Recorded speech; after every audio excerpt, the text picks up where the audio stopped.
विषय तो बहुत सिंपल है। आप लोग का मन में कुछ डाउट्स है, हम भाषण नहीं कर रहा हूं। एज ए टीचर हम आपका सामने खड़ा है, आपका क्वेश्चंस को जवाब देने का। क्वेश्चंस क्या है मुझे मालूम है। सबसे पहले ये आपका मन में एकदम क्लियर परसेप्शन होना चाहिए, ये आज इस ऑर्डर तो रेड्डी ने तो ठीक बोला, 37 के बारे में बहुत लोगों को डाउट है। बहुत ऑफिसर्स हमको पूछा, बड़ा बड़ा दिल्ली में तो अलग अलग पोजीशन में है, जॉइंट सेक्रेटरी, एडिशनल सेक्रेटरी का रैंक में। उन लोग भी हमसे पूछा आप उस कंपनी में रिटायरमेंट तक कैसे रह सकता है? It is not possible. आपको सरप्लस डिक्लेयर करेगा, अब कंपनी में अपसॉर्ब नहीं होगा, आपको सरप्लस डिक्लेयर करेगा, तो फिर किधर आपको नौकरी है उधर जाना पड़ेगा। प्रसार भारती हुआ उस समय सरकार दूसरा सरकार था, वो वामपंथी का सपोर्ट में चल रहा था उस जमाने में वो सरकार, मनमोहन सिंह का सरकार।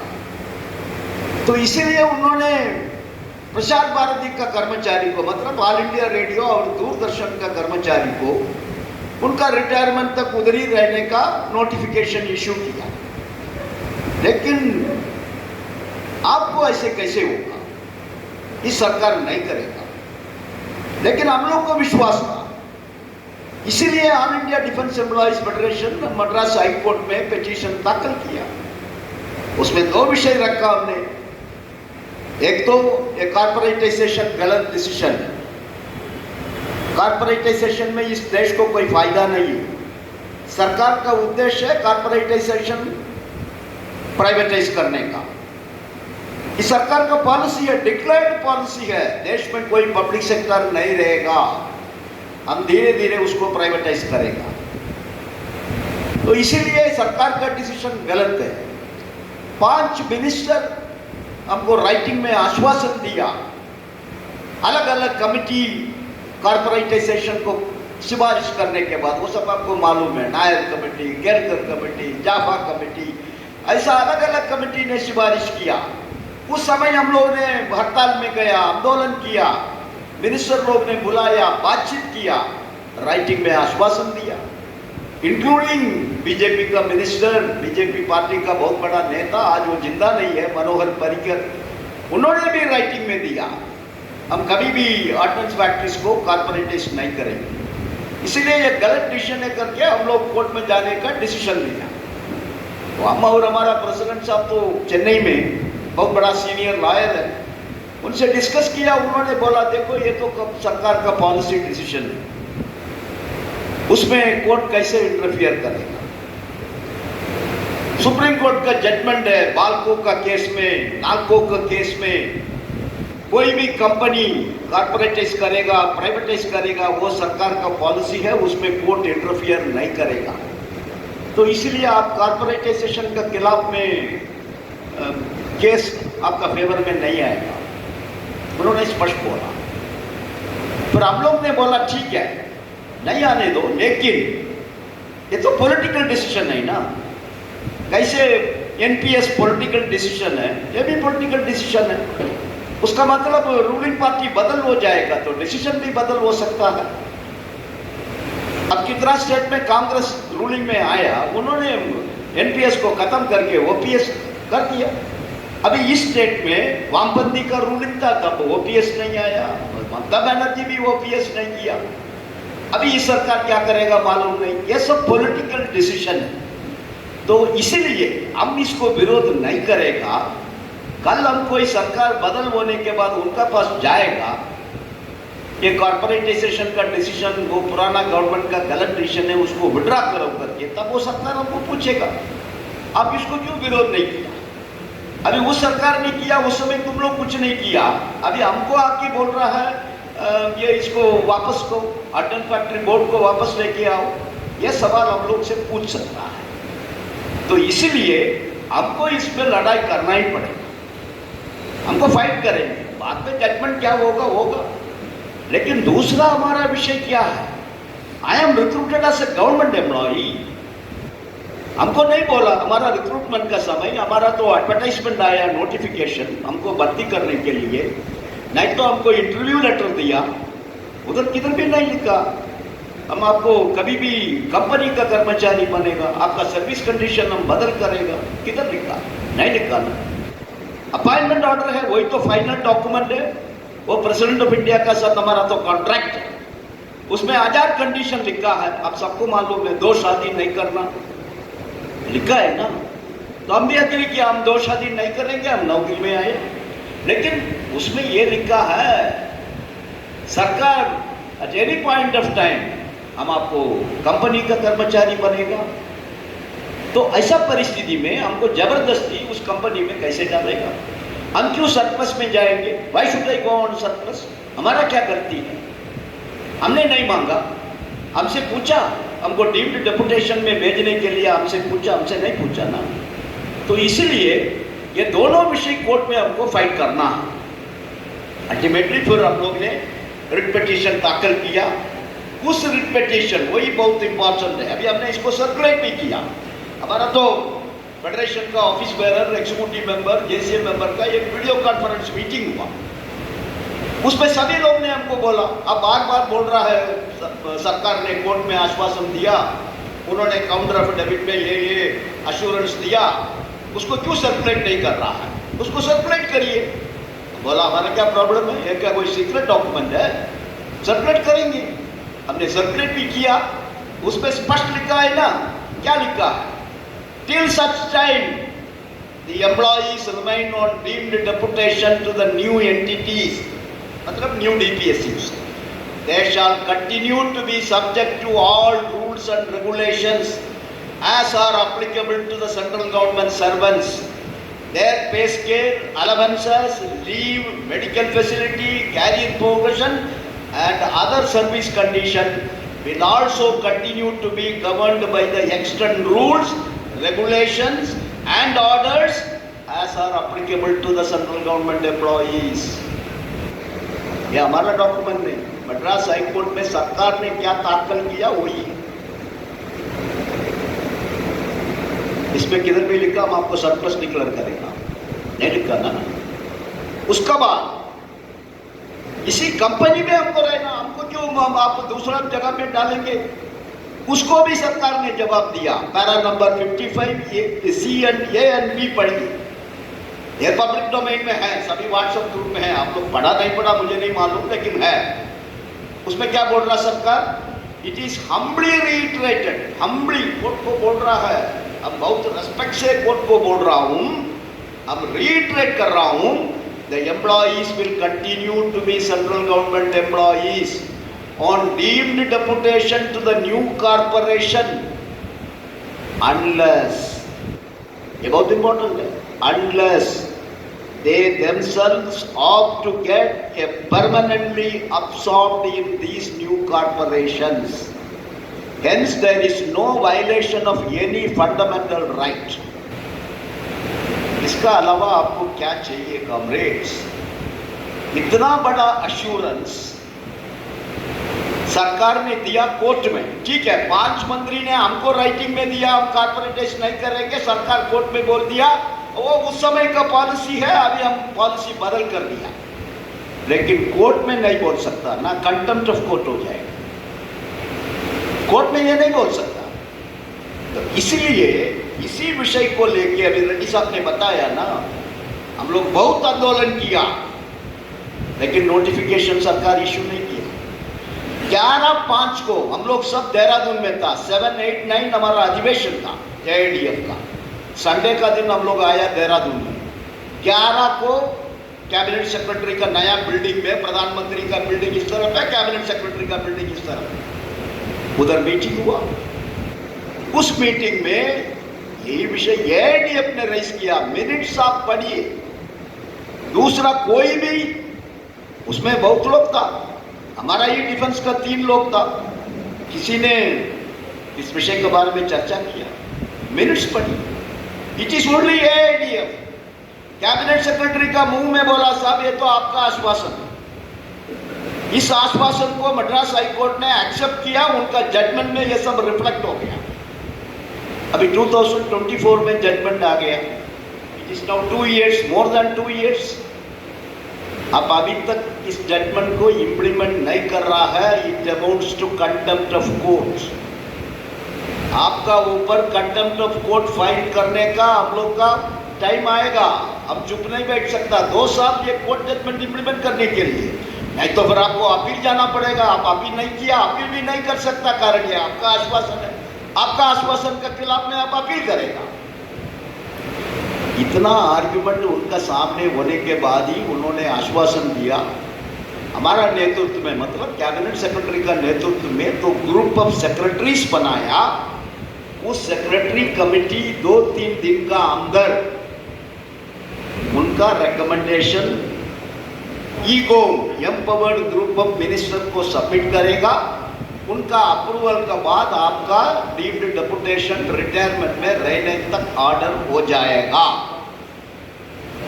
उन्होंने तो आश्वासन दिया, लेकिन मीटिंग के बाद फिर वो तमिलनाडु का है, आपको मालूम है, टीवी सोमनाथन कैबिनेट सेक्रेटरी,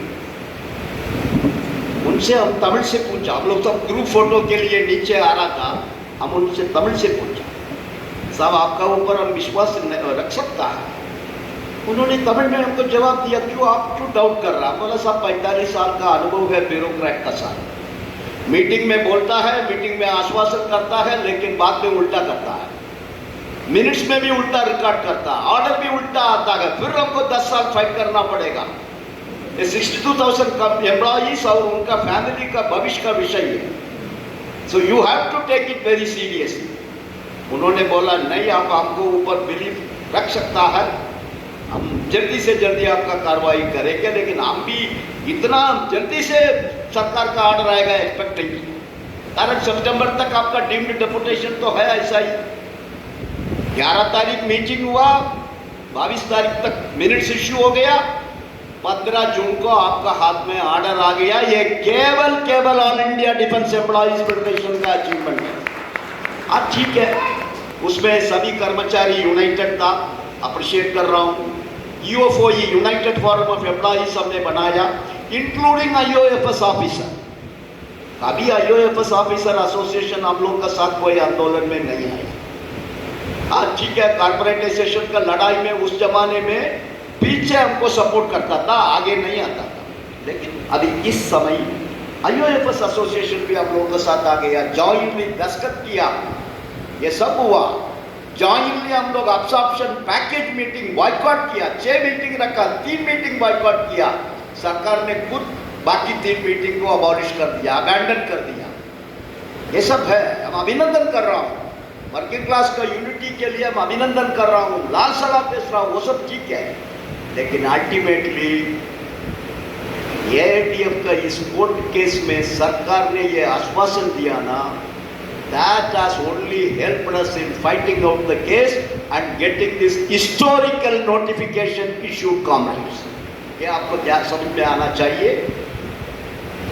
अभी क्या हमको सर्कस करेगा, हमको ये होगा वो होगा, वो सब सोचने का क्या जरूरत है? सरकार ने खुद बोल दिया, all rules and regulations, all service condition, जब तक आप डीम्ड डेपुटेशन में है आप प्रोटेक्टेड है। सो 2 सवाल कल ईशापुर में भी हमको पूछा, सर हमारा प्रमोशन में क्या प्रॉब्लम है? इसमें क्या लिखा है? Career progression is protected. Career progression का मतलब क्या? प्रमोशन। तो हमारा प्रमोशन तो हमारा सैंक्शन डिस्ट्रिक्ट में होता है सभी कैडर को, उसमें कुछ गड़बड़ करेगा तो फिर कंटेम्प्ट ऑफ कोर्ट होगा नहीं होगा? एआईटीएफ क्या चुप बैठेगा? Comrades will be sit quite, कारण तुम्हारा आश्वासन है career progression will be protected. हमारा कैरियर प्रोग्रेशन कैसे होता है? हमारा तो सैंक्शन डिस्ट्रिक्ट है, कोई भी कैटेगरी हो, एलडीसी हो, यूडीसी हो, वर्कर हो, मास्टर क्राफ्ट्समैन हो, सभी का सैंक्शन है, तो उसी सैंक्शन में हमारा प्रमोशन होगा, फिर क्या तकलीफ है? ठीक है, फिर ट्रांसफर होगा, कुछ लोगों को ट्रांसफर में जाना है, ट्रांसफर क्यों नहीं होगा? All rules and regulation applicable है, वही तो बोल रहा है ना, जजमेंट में भी लिखा है all rules and regulation, not only judgement. 15 जून का ऑर्डर आप पढ़िए, ईगोम का डिसीजन, ईगोम मतलब कैबिनेट का डिसीजन है, कैबिनेट का पावर ईगोएम को दिया, ईगोएम ने 15/6 को ऑर्डर इश्यू किया। उसमें भी लिखा है all rules regulation service condition, transfer भी एक रूल है ना कमरेड, डीओपीएनडी का ट्रांसफर का इंस्ट्रक्शंस है सेंट्रल गवर्नमेंट एम्प्लॉइज के लिए, कंपैशनेट ट्रांसफर है, म्यूचुअल ट्रांसफर है, spouse husband wife same station में काम करना है, फिजिकली चैलेंजर को डिस्टर्ब नहीं करना, ये सब गवर्नमेंट ऑर्डर है ना, तो आपको कोई लागू नहीं होगा ये ट्रांसफर ऑर्डर। आप अप्लाई करो, कौन मना करेगा? किसी को जाना है तो आप डीम्ड डेपुटेशन में सेंट्रल गवर्नमेंट एम्प्लॉय है ना, आप किधर भी ट्रांसफर को अप्लाई कर सकता, कौन मना करेगा? मना करेगा तो हम कंटेम्प्ट फाइल करेगा। सो इसलिए comrade there is nothing to worry. कुछ लोग प्रोपेगेंडा करता है ना, सरप्लस डिक्लेयर करेगा, तो रेड्डी ने उसको जवाब दिया, देखो सरकार कुछ भी कर सकता है, मान लिया कल फैक्ट्री बंद कर दिया, बोलता है हमको नहीं चाहिए, आप कंपनी में रहेगा, आपको अल्टरनेटिव नौकरी मिलने का कोई प्रोविजन है? सपोज आप कंपनी में ऑब्जर्व हो गया, YIL कंपनी में आप ऑब्जर्व हो गया, YIL का सरकार बोल रहा है हमको ये फैक्ट्री नहीं चाहिए, हम बंद कर रहा हूं, आपको अल्टरनेटिव नौकरी मिलेगा, रीडिप्लॉयमेंट का प्रोविजन है? नहीं। लेकिन आप डीम्ड डेपुटेशन में रिटायरमेंट तक इधर रहेगा, कंपनी बंद होगा तो भी आपका नौकरी बंद नहीं होगा, आपको उसी तनख्वाह में उसी पे स्केल में अल्टरनेटिव नौकरी सरकार को देना ही पड़ेगा। जॉब प्रोटेक्शन कंपनी में किधर है जॉब प्रोटेक्शन? कोई पब्लिक सेक्टर में बंद हो गया तो क्या उसका दूसरा नौकरी देने का कोई संविधान है? कुछ भी नहीं है। सरकारी सेफ है, सरकारी सेफ, नॉट पब्लिक सेक्टर। इसीलिए तो BSNL का उदाहरण रेड्डी ने बताया, वो लोग चले गया, सब लोग लिख के चले गया BSNL में, ठीक है, उस समय उन लोग नहीं सोचा BSNL का खिलाफ में वोडाफोन आएगा, आइडिया आएगा, जियो आएगा, एयरटेल आएगा, उसको मालूम नहीं था। वो सोचा हम अकेला BSNL है, हमको बहुत प्रॉफिट मिलेगा, 5 साल में एक दफा हमारा तनख्वाह परिवर्तन होगा, बढ़िया है। फिर 37A में उन लोग उधर पेंशन नहीं लिया। 37A में 2 प्रोविजन है, आप ओल्ड पेंशन वालों को, NPS वालों को वो भी नहीं है, ओल्ड पेंशन वालों को उधर से रिटायरमेंट लेके पेंशन लेके, अभी आपका CMD लोग है 2-3 कंपनी में, उन्होंने रिजाइन किया सरकार का नौकरी, GIL का CMD, आपका AVNL का CMD, MIL का CMD, TCL का CMD, वो सब अभी सरकार कर्मचारी नहीं है, वो सब इधर राजीनामा किया, उनका पेंशन, उनका ग्रेजुटी, उनका कम्यूटेशन, उनका एनकैशमेंट सब ले लिया, ऐसे फ्रेश अपॉइंटमेंट उधर चले गए। पेंशन सरकार का पेंशन वो भी 37A में है, 37A में दूसरा प्रोविजन भी है, उसी को BSNL कर्मचारी ने लिया। नहीं नहीं, हमको पेंशन नहीं चाहिए सरकार का, हमारा उम्र बहुत कम है और 20 साल हमको सर्विस है, तो हम उधर ज्वाइन करेगा, इधर का सर्विस और उधर का सर्विस दोनों ज्वाइन करके हम तब रिटायर होगा, हमको पेंशन दे दे। सरकार ने बोला ठीक है, वो भी आप रखो। तो उन्हीं लोग का ही प्रॉब्लम है अभी, कारण हमको तो 6th पे कमीशन आया 1/1/2006 में, उस समय उन लोग BSNL कर्मचारी था, उनको नहीं मिला, फिर उन लोग लड़ाई किया, उनको 1/1/2007 से दिया, उनको बोलता है PRC, नॉट पे कमीशन, पे रिविजन कमिटी, पब्लिक सेक्टर पे PRC होता है। 1/1/2007 में उनका तनख्वाह पेंशन दोनों बदल हो गए। हमारा 1/1/2016 में 7th पे कमीशन आया, उनको पे कमीशन नहीं है, उनका PRC 1/1/2017 से तनख्वाह बदल करना था कॉमरेड, अभी 26 में है हम लोग, उनका तनख्वाह में 1 पैसा बदल नहीं हुआ, कारण कंपनी में पैसा नहीं। अभी आप क्या करेंगे? तो पेंशन भी बदल नहीं हुआ, 37 ये में लिखा है पेंशन सरकार का जिम्मेदारी है। तो उन लोगों ने कैट में गया, all India BSNL pensioners association CAT में गया, प्रिंसिपल बेंच दिल्ली में। कैट ने बोला यस सरकार का जिम्मेदारी है पेंशन रिवाइज करने का, पेंशन देने का। तो पेंशन का मतलब पेंशन रिवाइज भी करना पड़ेगा, रिवाइज करके उसको पेंशन देगा, सरकार छोड़ेगा नहीं। वो तो दिल्ली हाईकोर्ट में गया, हाईकोर्ट में उल्टा जजमेंट आ गया। हाईकोर्ट ने कैट का जजमेंट को सेट असाइड करके क्या बोला, 37 में क्या लिखा है बाबा, पेंशन सरकार का जिम्मेदारी है, पेंशन रिविजन सरकार का जिम्मेदारी नहीं है, because you are not central government employees. एक स्पेशल प्रोविजन में आपको सरकार पेंशन दे रहा है, पेंशन आपको मिल रहा नहीं मिल रहा, अब मिल रहा साहब, लेकिन पेंशन रिविजन आप डिमांड नहीं कर सकता जब तक उधर का कर्मचारी को पेंशन ये तनख्वाह बदल नहीं होगा, तुम्हारा पेंशन भी बदल नहीं होगा। कंपनी का पैसा नहीं है, इसीलिए उनका तनख्वाह बदल नहीं हो रहा है, तब पैसा आएगा, कंपनी में तनख्वाह बदल होगा, तुम्हारा पेंशन भी बदल होगा करके पिटीशन को डिसमिस कर। आदमी अनुभव से सीखना पड़ेगा। All of us should learn from experience. बाकी का एक्सपीरियंस से हम लोग को सीखना पड़ेगा। हम क्यों दस्तखत नहीं किया बताओ? BSNL ने दस्तखत किया, मिंट, गवर्नमेंट ऑफ इंडिया का mint, currency printing, passport, stamp paper, ये सब प्रिंट करने का सिक्योरिटी प्रेस है, उन लोग भी दस्तखत किया, लेकिन हम लोग कोई दस्तखत नहीं किया। क्यों? उधर का एक्सपीरियंस। हम दस्तखत करके कंपनी में अब्सॉर्ब होगा, हमारा नौकरी का गारंटी नहीं, हमारा पेंशन का गारंटी नहीं, हमारा जॉब का गारंटी नहीं, हम क्यों जाएंगे उधर? फाइट करो अंतिम तक। इसीलिए तो AITF ने फाइट किया कॉमरेड्स।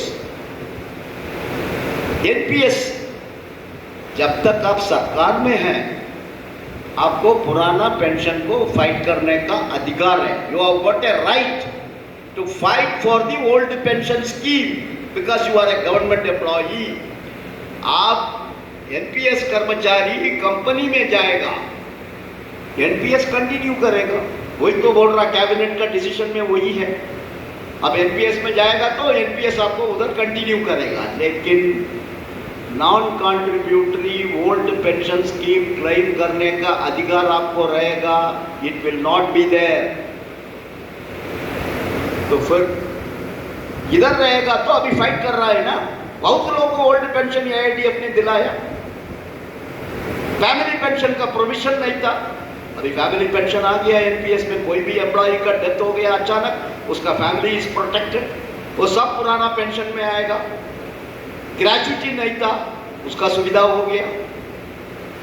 फिर नोटिफिकेशन 22/12/2003 का पहले कोई नोटिफिकेशन आया, एडवर्टाइजमेंट आया, उन सबको OPS आ गया।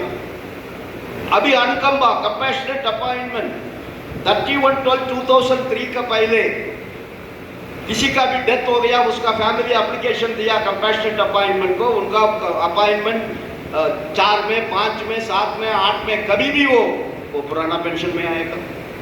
अभी हम 20/5/2003 को 7,500 वैकेंसी सैंक्शन किया मिनिस्ट्री, उसका अनुसार ऑर्डिनेंस फैक्ट्री में 2008 तक रिक्रूटमेंट हुआ, उसको नोटिफिकेशन ट्रीट करना करके उसी नेशनल काउंसिल मीटिंग में एजेंडा रखा है। कंपैशनेट को मान लिया कैबिनेट सेक्रेटरी, इसको नहीं माना। हम लोग ये भी बोला कोर्ट का जजमेंट से सा, पोस्टल डिपार्टमेंट में उस समय हाई कोर्ट का जजमेंट नहीं आया था, कैट का जजमेंट है, वैकेंसी सैंक्शन लेटर को भी नोटिफिकेशन ट्रीट करना। पोस्टल डिपार्टमेंट में जीत गया, सरकार हाई कोर्ट में गया।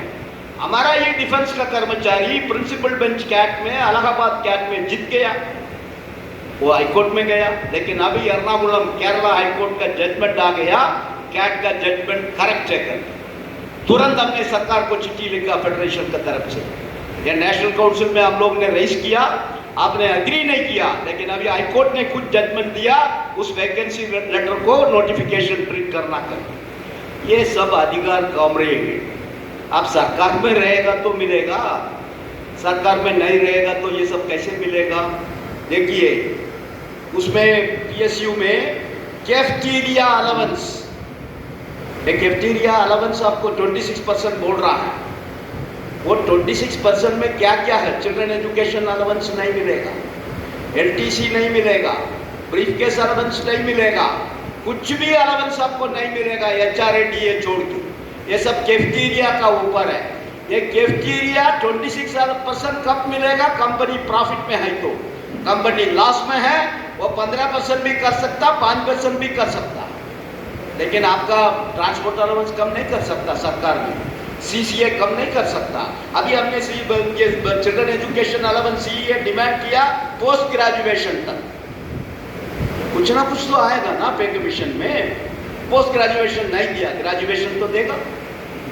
उसको ट्रिपल करने के लिए बोला, education has become very costly, 3 times उसको बदल करो। हॉस्टल सब्सिडी में कंडीशन मत रखो, घर के सामने हॉस्टल है तो भी, कारण हस्बैंड वाइफ दोनों नौकरी में जा रहा, जॉइंट फैमिली नहीं है, बच्चा कैसे घर में रहेगा, इसलिए हमने हॉस्टल में रखा। आप 50 किलोमीटर का कंडीशन कैसे रख सकता, उसको हटाओ। पे कमीशन में हमारा मेमोरेंडम ऑफ स्टडी करेगा एआईडीएफ का और नेशनल काउंसिल जेसीएम का, ऐसा ऐसा डिमांड हम लोग रखा है, आर्ग्यू किया। ठीक है, पूरा नहीं आएगा तो भी तो कुछ तो आएगा। वो तो कंपनी कैसे देगा आपको? कंपनी में जाने में वो सब पे कमीशन का बेनिफिट्स कैसे मिलेगा? कंपनी में प्रॉफिट है तो देगा, नहीं तो नहीं देगा। कितना कंपनी प्रॉफिट में है? रेड्डी करेक्ट बोला, सब लोग बोलता है। एमआईएल में 5 साल का लोड है, क्या आर्मी का लोड है? आर्मी ने ऑर्डर प्लेस किया। अर्बन कार्ड फैक्ट्री रोज 54 चल रहा है, क्या आर्मी का लोड है? नहीं कॉम्प्लेक्स। ये सब एक्सपोर्ट ऑर्डर अलग अलग नाम में, अलग अलग छोटा छोटा देश का थ्रू ये सब जा रहा है, इसलिए पैसा है। अब कल उक्रेन रशिया का प्रॉब्लम सेटल्ड, इसराइल का प्रॉब्लम सेटल्ड, अमेरिका ईरान का प्रॉब्लम सेटल्ड, युद्ध नहीं है। इतना कंट्री आपको ऑर्डर प्लेस किया, वो बताएगा अभी हमको जरूरत नहीं है, क्या करेगा? आर्मी नेवी एयरफोर्स का ऑर्डर नहीं है, अभी सबको लाइसेंस दे दिया। बड़ा कॉम्प्लेक्स आ रहा है कानपुर में अदानी डिफेंस का, इसराइल का स्टाइल में। इसराइल में क्या है? टैंक भी एक ही कॉम्प्लेक्स, एमिनेशन भी एक ही कॉम्प्लेक्स, केमिकल एक्सप्लोसिव भी एक ही कॉम्प्लेक्स, सभी एक ही कॉम्प्लेक्स में है। इसराइल छोटा देश है, उनको उतना जगह नहीं है, एक ही कॉम्प्लेक्स में उनका पूरा मैन्युफैक्चरिंग। ऐसा ही अभी कानपुर में 300 एकड़ में अदानी बनाया, अदानी डिफेंस। ऑर्डर आपको मिलेगा, उनको मिलेगा, तो उस समय कंपनी का हालत क्या होगा? हम सरकार में रहेगा, हमारा नौकरी तो सेफ है, हमारा सभी बेनिफिट्स में एक पैसा कम नहीं होगा। हमको सरप्लस डिक्लेयर करेगा तो भी हमारा तनख्वाह में एक पैसा कम नहीं होगा, हमारा पे स्केल में कम नहीं होगा, हमारा जॉब तो सुरक्षित है ना।